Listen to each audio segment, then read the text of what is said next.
William had entered the emergency meeting prepared to make one of the most difficult decisions of his royal life. Then he saw a name that was never supposed to be there. Buried inside the Crown briefing papers was a solicitor connected to Meghan, and within seconds, the prince pushed his chair back, closed the folder, and cancelled the entire meeting. Nobody in the room understood why, until they saw exactly which file he had been reading. Before we go deeper into what this really means for the royal family, make sure to subscribe so you don't miss a single update. William did not raise his voice. He stared at the same line twice, set his pen beside the folder, and asked, "Who authorized this?" The restricted Crown briefing papers, internal documents prepared for senior royal decision-making, covered future household arrangements and private correspondence involving Harry and Meghan. Charles had allowed his son to lead because those pages could shape how the future king handled family interests. Catherine watched the prince's expression harden before anyone answered. One wrong assumption could turn a private decision into another family rupture. William scanned the legal reference sheet again and found the solicitor's name attached to the restricted process itself. He closed the folder immediately.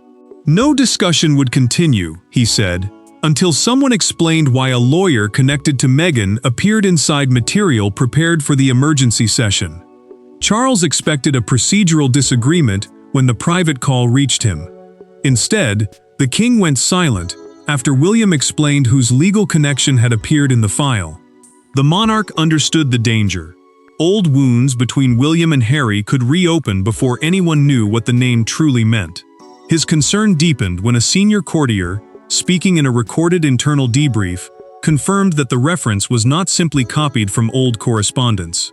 William felt the room change when the courtier explained that the name sat beside a recent access notation linked to material assembled for that morning.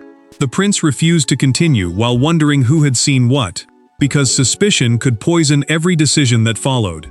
Canceling the meeting was not an accusation against Meghan. It was his refusal to let fear become policy before the facts were clear. Catherine reached for the page before the papers were removed. Her eyes stopped on one detail William had missed, a date beside the solicitor's reference. It was weeks older than the emergency meeting. She looked at him, and he understood immediately. This had not begun that morning. William had stopped one meeting in a matter of seconds, but the date Catherine noticed was about to turn a disturbing discovery into something intensely personal. The cancelled meeting was never really about paperwork.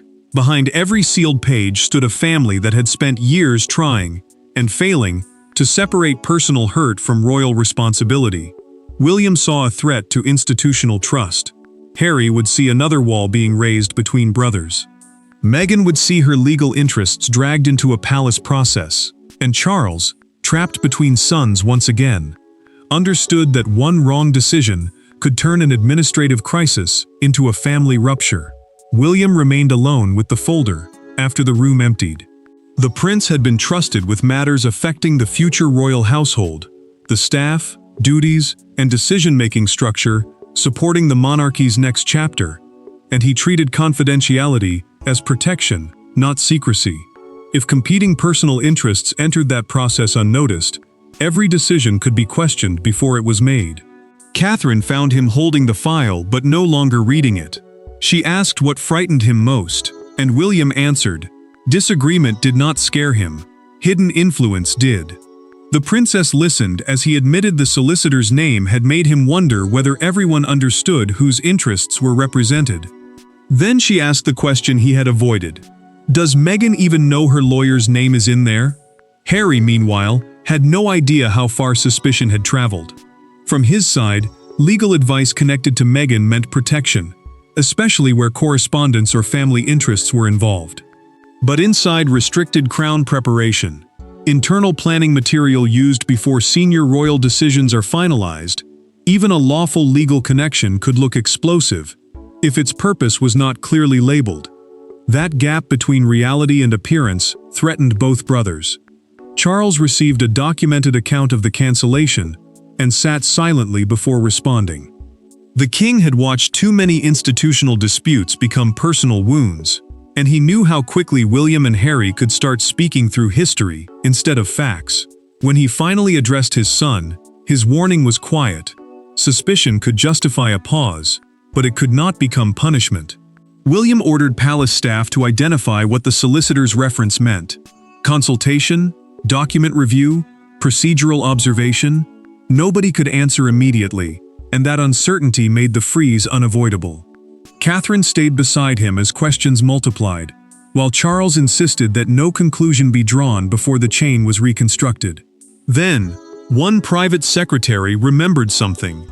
Weeks earlier, during preparations for a Windsor family gathering, Harry and William had shared a tense exchange about legal boundaries and family information.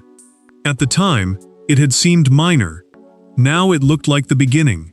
To understand why William reacted so sharply, everyone had to return to one seemingly minor Windsor encounter that had set the entire crisis in motion. Weeks before William canceled the emergency meeting, there had been one conversation at Windsor that barely lasted 10 minutes. No shouting, no dramatic departure, no public scandal, yet that quiet exchange became the point of no return.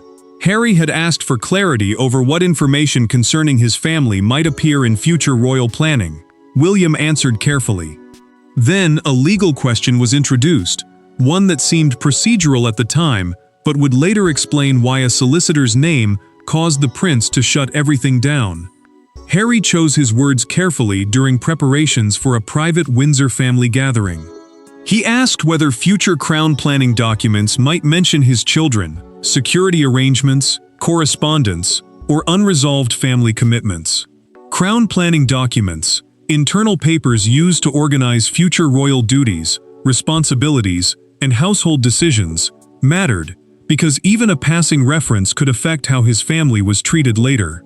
William replied that anything involving them should move through clearly defined channels, not informal conversations.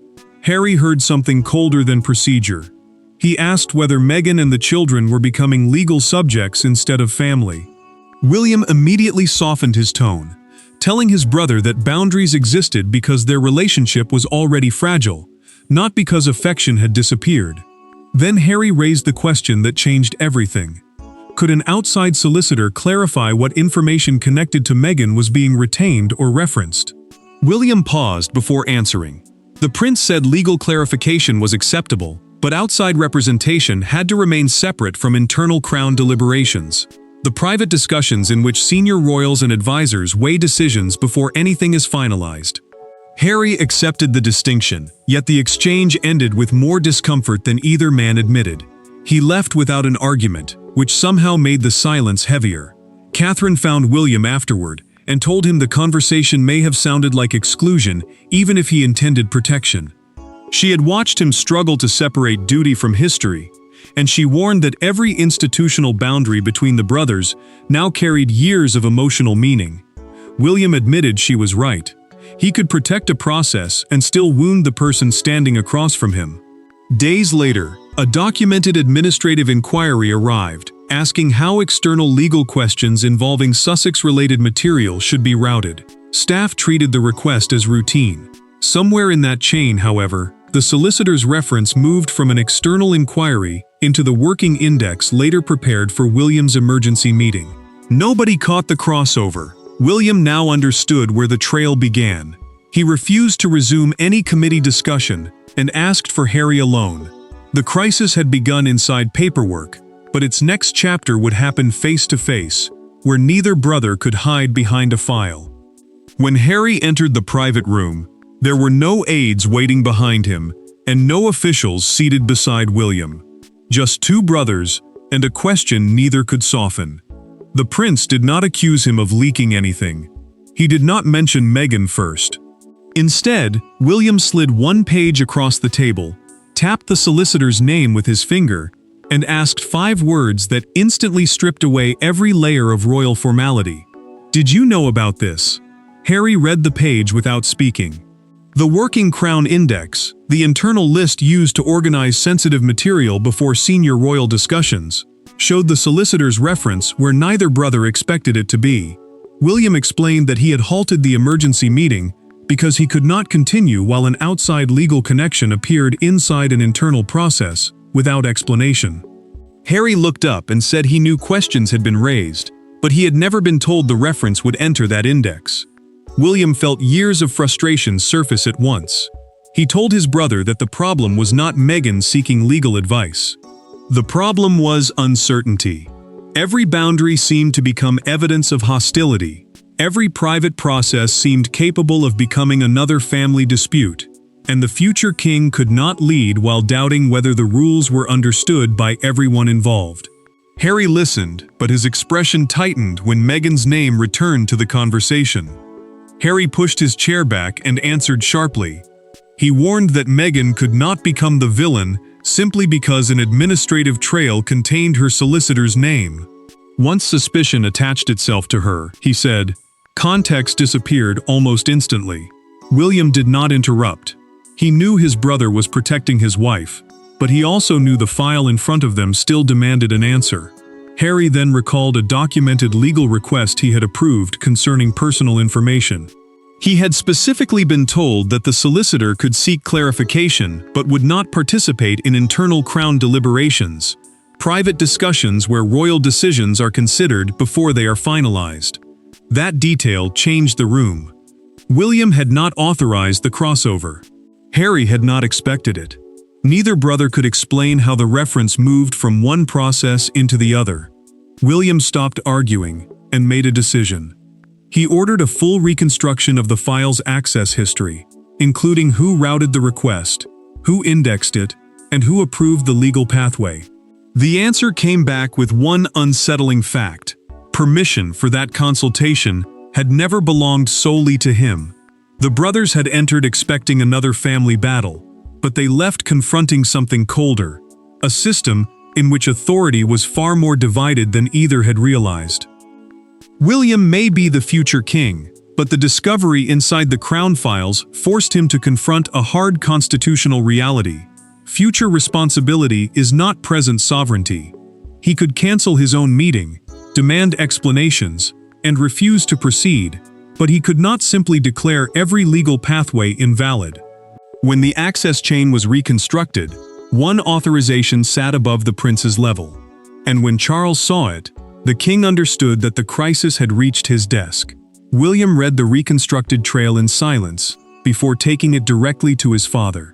The prince had authority over preparations for his future household, but Charles still controlled present sovereign administration, the machinery through which the reigning monarch's official business is managed. That distinction mattered because a meeting could be paused by its chairman, while a lawful consultation approved elsewhere could not simply be erased afterward because it had become uncomfortable. Charles studied the authorization alone with his son. He removed his glasses, placed the page flat on the desk, and admitted that his office had approved limited legal clarification weeks earlier because Sussex-related personal information was involved. The king explained that allowing a solicitor to ask questions did not mean giving that solicitor access to confidential Crown documents. The real issue was whether protected material had ever crossed that boundary. William felt something colder than anger. He asked why nobody had warned him before he chaired a meeting containing material connected to the same process. The future king had been expected to make decisions with confidence, yet he had discovered the legal crossover by accident. Charles did not defend the failure. He told his son plainly that the omission should never have happened. Charles then drew the line that changed everything. His authorization allowed external questions to be answered. It did not permit any outside solicitor to participate in internal Crown deliberations, private discussions where senior royal decisions are considered before they are settled. The king agreed that the name still should not have appeared in the meeting index without explanation. William demanded the final link. A senior official supplied it through a documented internal review. An automated tracking code had carried the solicitor reference from the external query file into the emergency meeting bundle, because both were tagged under overlapping Sussex-related categories. No deliberate insertion had been identified. The answer brought relief, but not peace. William now faced a choice between exposing the mistake and risking another public war with Harry and Meghan, or correcting it quietly, while accepting that his dramatic cancellation had already shaken the palace. William had finally learned how the name reached the file, but understanding the mistake could not undo the shockwave his cancellation had already unleashed. By the time the administrative explanation reached William, the cancellation itself had become the story inside palace walls. Staff who had prepared for weeks were suddenly told to stand down. Charles faced questions from advisors. Harry feared that Meghan's name was again being treated as synonymous with crisis. And when word finally reached Meghan that her solicitor's reference had caused William to stop an emergency crown meeting, her reaction was not triumph or anger. It was exhausted disbelief. Harry told Meghan privately what the internal review had found. The working bundle, the set of papers assembled for senior royal discussion, had carried her solicitor's name through an administrative cross-reference, not through proof of secret access. She listened without interrupting. Then she asked one question. Did he think I sent someone in? Harry told her William had suspended judgment rather than accuse her, but the fact that such a possibility had entered the room still wounded her. William sat with the reconstructed access timeline long after the original meeting should have ended. Catherine found him reading the sequence again, each entry now clearer and somehow heavier. He admitted canceling the session had been necessary once confidence in the briefing process collapsed. Yet the prince also understood how quickly a procedural pause could be turned into something personal, especially when Meghan's name was involved. Catherine challenged him carefully. She told William that discovering a failure in process was not the same as discovering intent.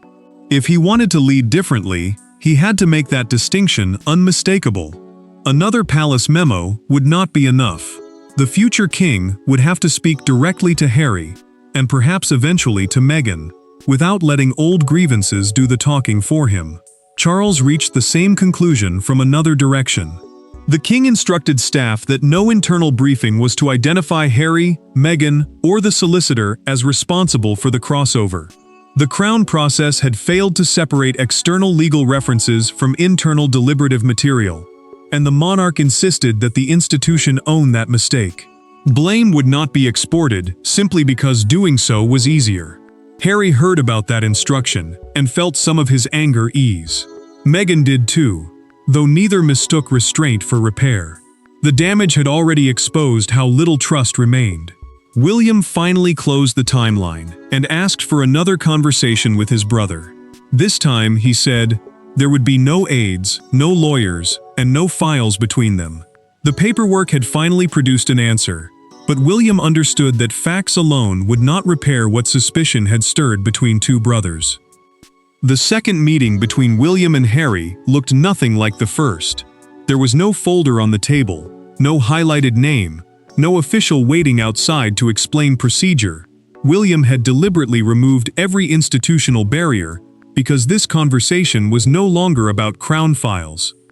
It was about what happened inside him when he saw Meghan's legal connection, and whether years of distrust had taught both brothers to assume the worst before either had asked the simplest question. William spoke first and did not soften the finding. The review had uncovered an administrative cross-reference, not evidence that Meghan's solicitor had secretly entered crown deliberations. Those deliberations, private discussions used to shape royal decisions before they are finalized, had never been open to the outside representative.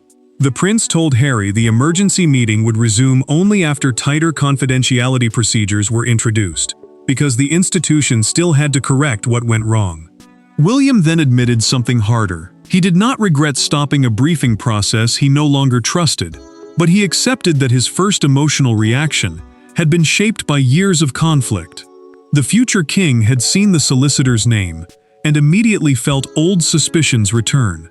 He should have separated the procedural problem from assumptions about motive sooner, and saying that aloud cost him more than any official statement could have shown. Harry answered with equal discomfort. He confessed that the moment he heard William had reacted to Meghan's legal connection, he assumed his wife was being targeted again. The Duke recognized the reflex for what it was. Another old wound, deciding the meaning of a new event before the evidence had arrived. He had expected accusation because history had trained him to hear accusation everywhere.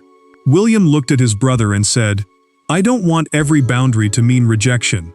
Harry answered that he did not want every request for protection to be treated as aggression. Neither pretended those words repaired years of damage. But for once, the brothers stopped forcing the entire history of their relationship into one current dispute. William then offered something practical. Future Crown processes involving personal Sussex information would include a separate legal notification pathway, a clearly defined route for raising legal concerns without placing outside representatives inside internal decision-making records. Harry accepted the boundary in return. No solicitor connected to his family should appear in an internal index unless that limited role was explicitly identified. The agreement was fragile, but real. Then word reached them that the cancellation had leaked. Inside the room, two brothers had finally lowered their defenses. But outside it, a headline was about to rebuild them in seconds. Before breakfast, the private crisis became public theater. Commuters passing London newsstands saw the same explosive idea reduced to 6 brutal words: William Halt's meeting over Meghan lawyer. Within minutes, broadcasters were debating infiltration, mistrust, and another royal family fracture. Yet the image that captured the morning was quieter. A crowd gathered outside Buckingham Palace, staring at phone screens, while the gates behind them remained completely still. William watched the coverage without speaking. A fictional morning paper had placed his photograph beneath the words "Royal File Shock," while television crews gathered outside Buckingham Palace, the monarch's principal London residence and a global symbol of the crown. Some commentators praised the prince for protecting confidential procedure. Others argued that Meghan's name had once again become the story before anyone had established what she had actually done. Catherine entered as another presenter used the phrase "secret access." She saw William's expression change, not with anger, but disappointment. The future king knew the review had found an administrative cross-reference, not proof that an outside solicitor had entered protected deliberations. Yet that distinction had already vanished in public conversation. One dramatic headline had compressed a complicated failure into a simple accusation. Meghan faced the same storm from the other side. Harry asked whether she wanted a forceful response issued immediately, but she refused.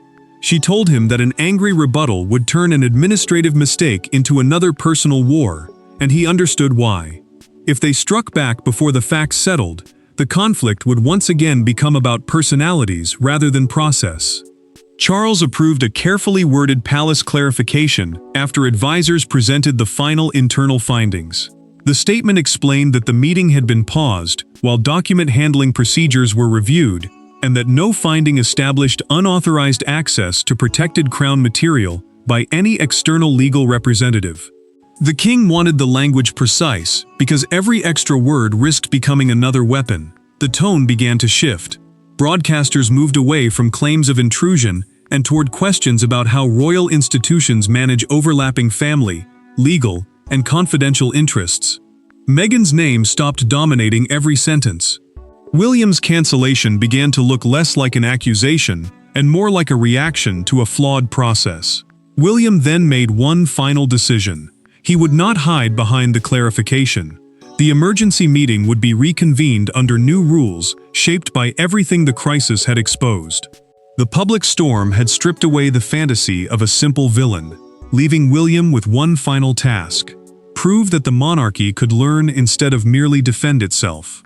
When William returned to the same room where everything had unraveled, the chair was still positioned almost exactly where he had pushed it back. But the prince entering now was not the man who had abruptly cancelled the first meeting. He knew whose mistake had placed the solicitor's name inside the file. He knew what Meghan had, and had not, done. Most importantly, he knew the crown could protect itself without turning family suspicion into policy. William opened the revised briefing papers and immediately saw the difference. External legal references had been separated from internal crown deliberations, the private discussions used to shape royal decisions before they become final. Every personal information notice now carried a clear explanation, showing who could receive it, who could respond, and who had absolutely no role inside the institutional decision itself. The confusion that had triggered the crisis had finally been removed. William approved the permanent safeguard without hesitation. The prince ordered that whenever private legal interests overlapped with future crown planning, every outside representative had to be clearly labeled with a written description of their exact involvement. No unexplained name would ever again appear inside an internal file and leave senior royals wondering whether an invisible boundary had been crossed. William then reached the page that had started everything. He looked at the solicitor's name for a moment, removed the sheet from the working bundle, and handed it back to the secretary. The future king was not erasing what had happened. He was refusing to let the suspicion attached to that page control what happened next. Charles spoke to his son privately after the meeting. The king told William that authority was not proved by stubbornly defending the first decision a leader made. Sometimes strength meant discovering what fear had distorted and correcting it before that fear became policy. The prince accepted the words quietly because he now understood their cost. Meghan emerged from the internal review without the accusation that had threatened to define the entire crisis. The documented findings established no basis for claiming that she had planted a solicitor inside secret deliberations or gained illicit access to protected files. Her legal connection had entered the material through an administrative crossover, and Harry knew that distinction finally mattered. William and Harry did not suddenly become brothers without history. Their wounds remained. But both now understood one critical boundary. Legal protection did not automatically mean intrusion, and royal confidentiality did not automatically mean rejection. Charles had watched his son step away from another avoidable war, while Meghan had escaped becoming the permanent villain of a mistake she had not created. The chair that had scraped backward in shock was pushed quietly beneath the table again. The meeting continued.